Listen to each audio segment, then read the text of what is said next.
Hello, everyone. Hello, Maggie. What an honor, what a pleasure. And thank you for your stamina. I don't think it's yet.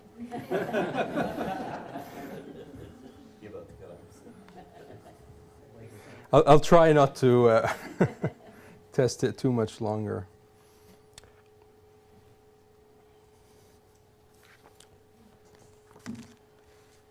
I'll begin with a quote. Let's see, where's my, there it is.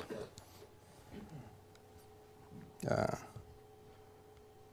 going to have to be a left-handed effort. So I begin with a quote that will be much of what I will end up saying about utopia. I won't speak much about it, but it's really in the spirit of this quote that to abandon the utopian impulse in thinking and acting is to imprison ourselves within the world as it is, and to give up once and for all the prospect that another world is possible, however small, fleeting, and compromised such a world might be.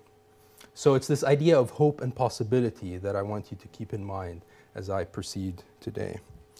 Now, of course, those of you who know me or have seen me present at ACS before know that I can't proceed really without visiting with doom and gloom and darkness. And I'll depress you first about the state of the world, and then we'll see if we can together cultivate a flame of hope. Let's do it with levity, though. So here I begin with this attempt at levity. Here we are munching away at the planet. Few would argue that our cities do not suffer an indolence of aspiration. They function in many of the ways that we have required of them, but they do little to add meaning or inspiration to our pursuit of an evolved way of being. Their efficacy in sustaining an antiquated notion of pioneer homesteading, in North America particularly, has left them abysmally inefficient and bereft of character and culture, perpetually so. Nor are they gaining character with time, for theirs is an aesthetic of disposability, a one-dimensional functionality. The prevailing urban pattern of distributing households across the landscape so that each may claim a piece of the earth is both ecologically dangerous and allegorically distressing. Many works have legitimately and rigorously pored over the material extravagance. I won't go there today, I have in the past. I'll go there a little bit today. And unsustainability of this pursuit. My critique here stems from a different concern. It comes from an intellectual and moral anxiety about the loss of hope that these cities exemplify. Contending with the future of cities and engaging residents of democratic metropolitan regions in discussions about their desired futures, we quickly run into the problematic paucity of visions. In their attempts to advance rapid and urgent change, planners are continuously presenting urban residents with visions of a future that is starkly different to what they expect and to their understanding of the gradual unfolding of civic growth. Planners might simply be responding to the known dangers of climate change, peak oil, poor air quality, and poor personal health in auto-oriented communities. But the future they present seems abrupt and contrived for most residents. The reaction is one of suspicion and antagonism.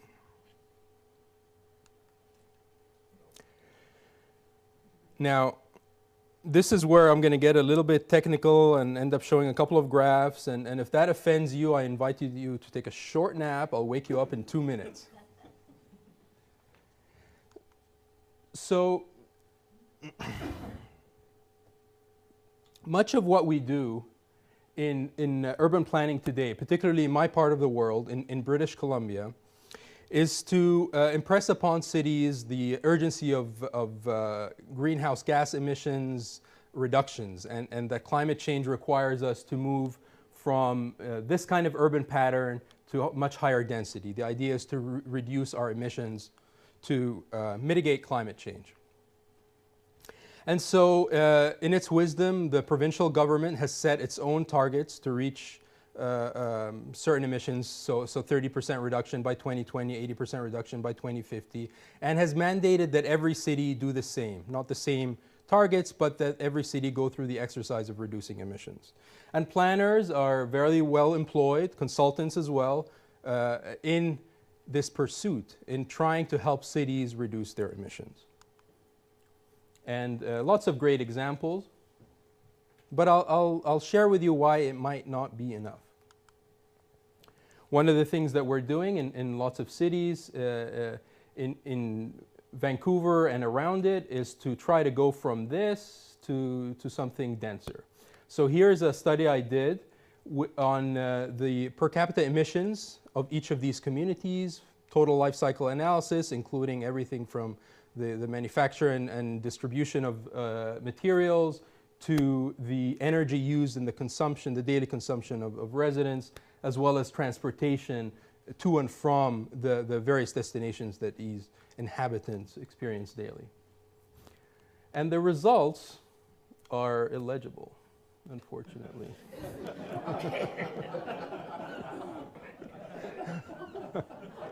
So this is the levity about climate change that I was hoping to introduce. So you'll trust me when I say that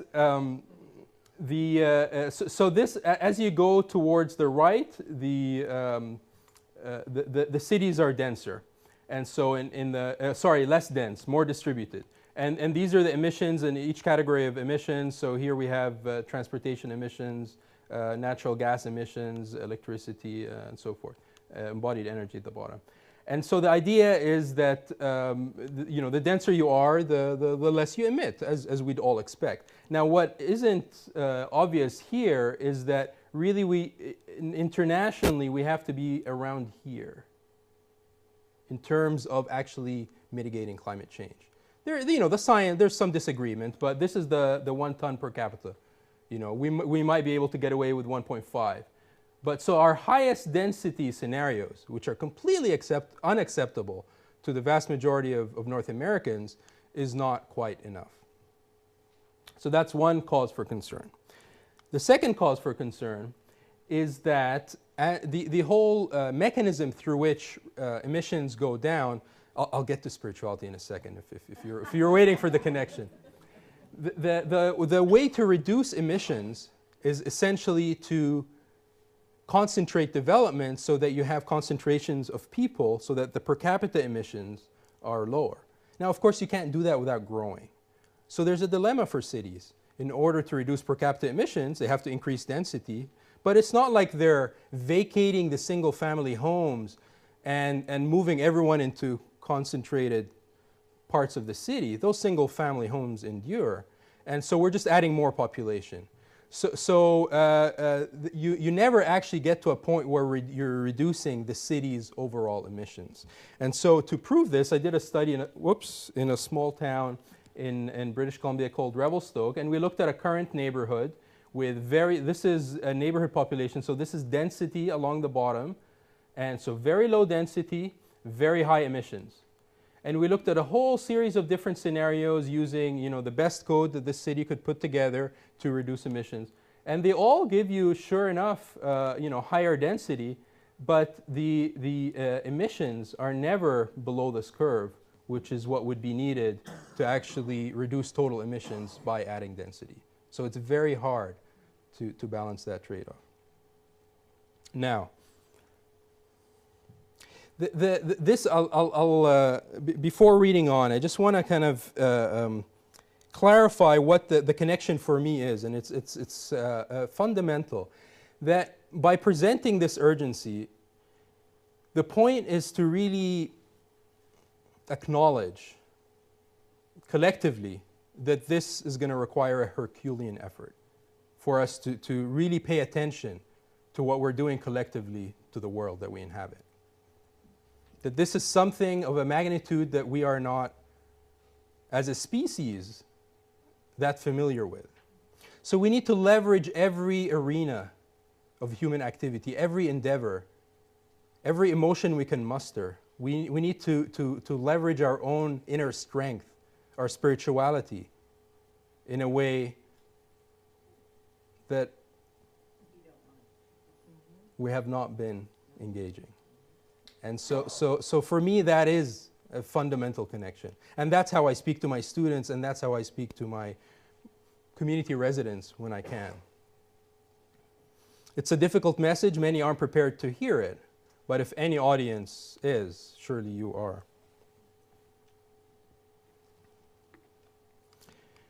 An ongoing problem for planners is that the vast majority of citizens are insufficiently interested, aware, or capable of participating in any kind of creation of a common future. They're simply too busy. They are completely and understandably occupied with the routines and struggles of everyday life. For planners, they are the silent masses that vote with their behavior in response to changes and not their voices in anticipation of or in support of change.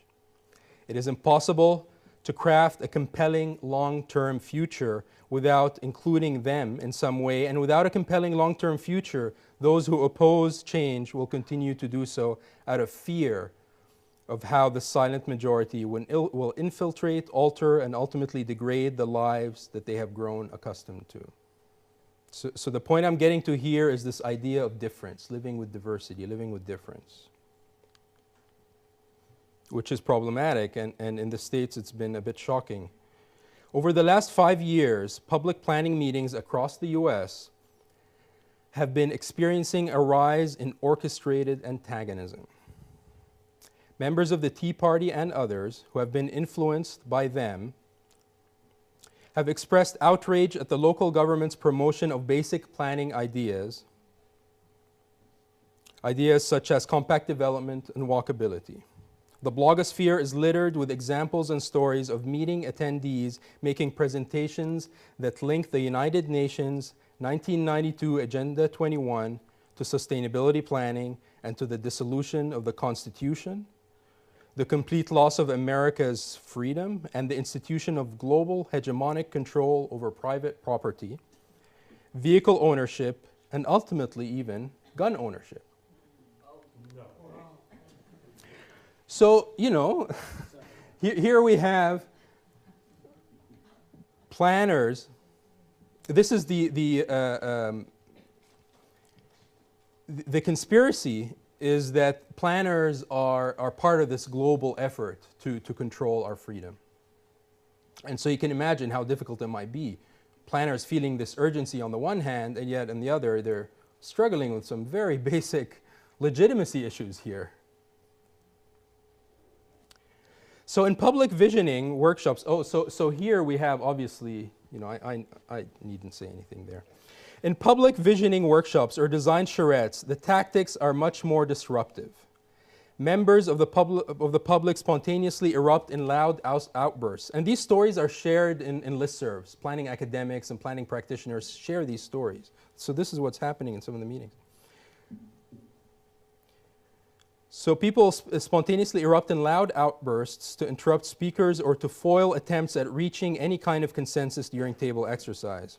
In 2011, professional planners began circulating a list of words that the Tea Party has deemed to be indicators of the Agenda 21 conspiracy to take away Americans' freedom.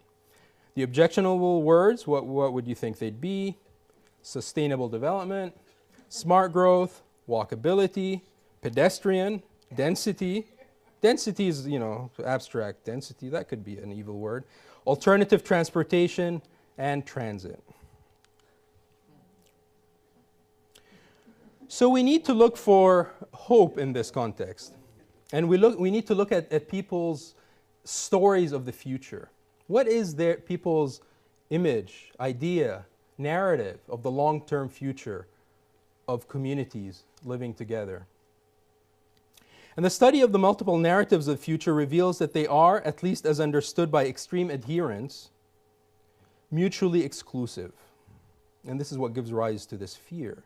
Many ideologies are interpreted to explicitly require a future of confrontation and domination over other ideologies, whereby conflict is the only imagined future.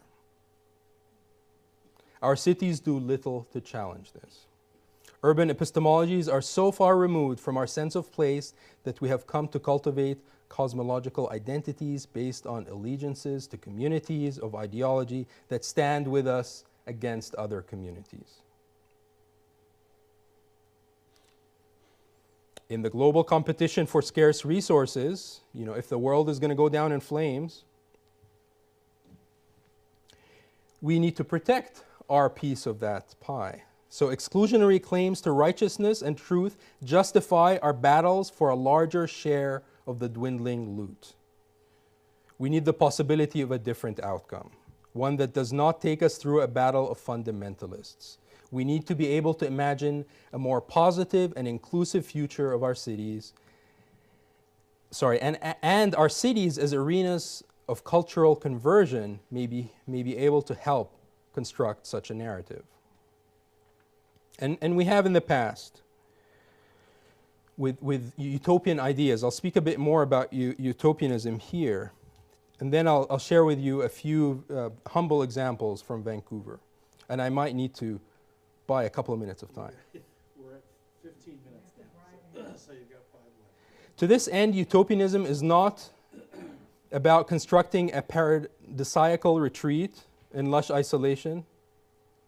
Rather, it is quite simply an imaginary construct that allows us to draw inspiration from the aspiration for a compelling future.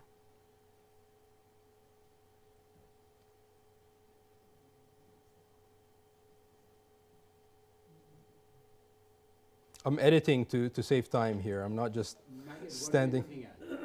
What am I looking at? What are we looking at? Oh, does anyone recognize this?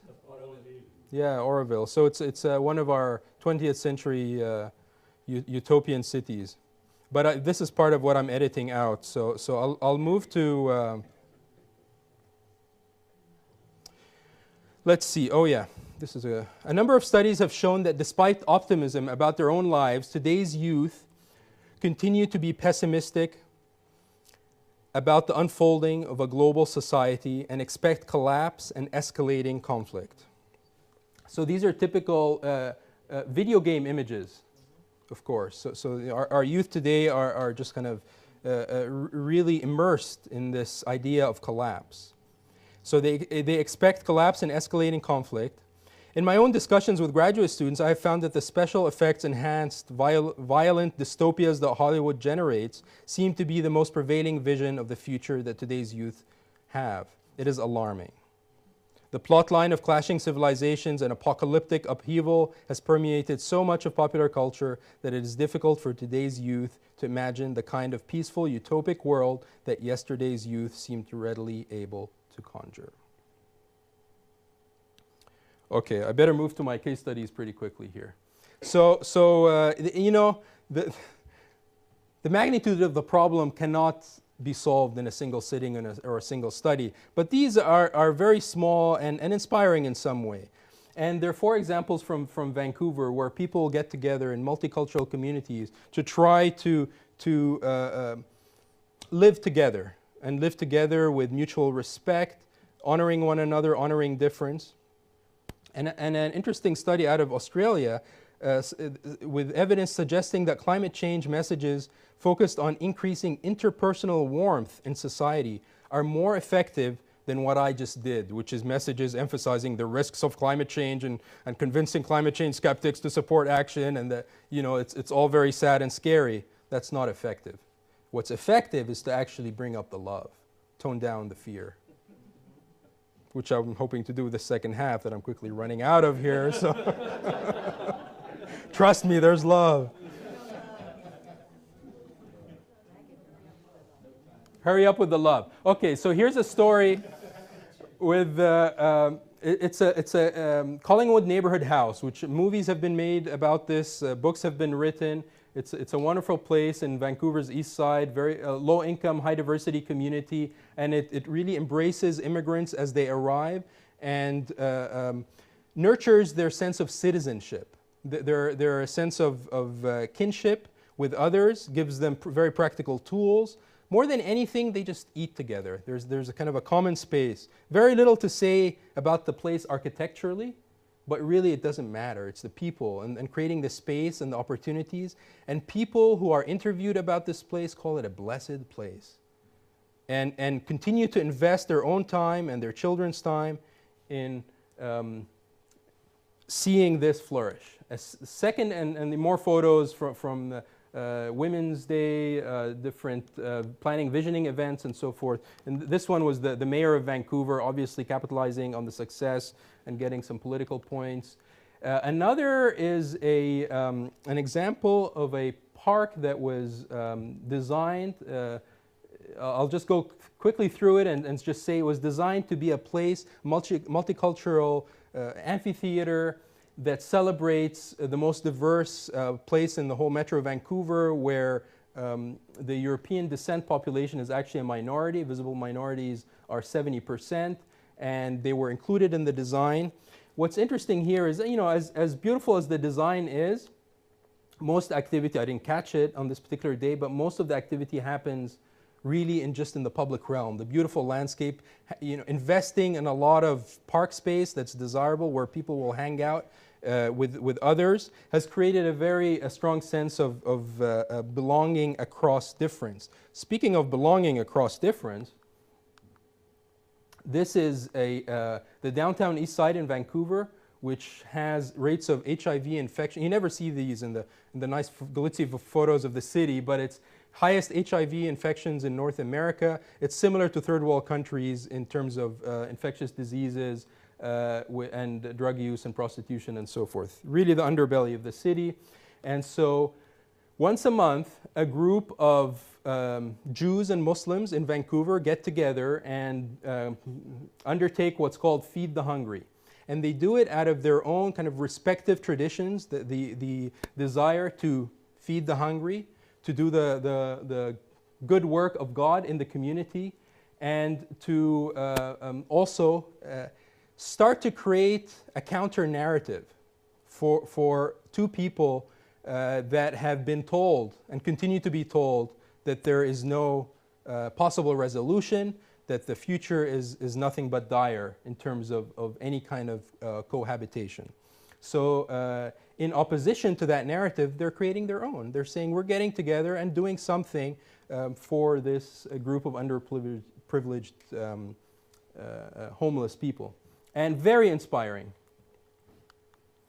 Another group brings children from Palestine and Israel every second summer, and Canadian children, and they create movies. And each one of this is a YouTube channel with very inspiring movies of youth. The idea is that, again, they would start cultivating new narratives of hope across this cultural divide.